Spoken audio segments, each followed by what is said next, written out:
আপনারা যে বিশাল আম গাছগুলো দেখছেন, এক সময় এসব গাছ ছিল দেশি ল্যাংড়া আমের গাছ, কিন্তু এখন গাছের চেহারা বদলে গেছে।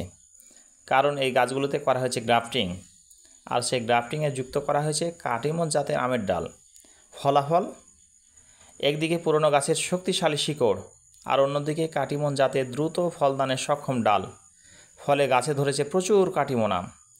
এই পদ্ধতিতে নতুন করে গাছ লাগানোর ঝামেলা নেই অতিরিক্ত খরচও। শুধু গ্রাফটিং করে পুরনো গাছকেই বানানো যায় আধুনিক লাভজনক কাটিমন গাছ। আজ এই চাষি ভাই নিজের হাতে করেছেন গ্রাফটিং।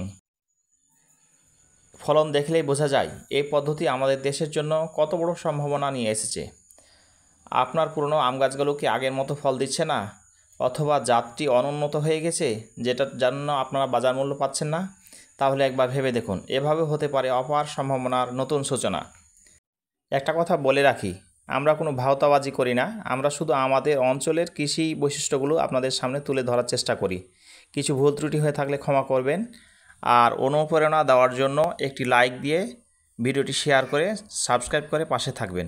তাহলে আমরা নিত্য নতুন তথ্য সমৃদ্ধ ভিডিও নিয়ে আসার চেষ্টা করব। ভিডিওটি দেখার জন্য অসংখ্য ধন্যবাদ।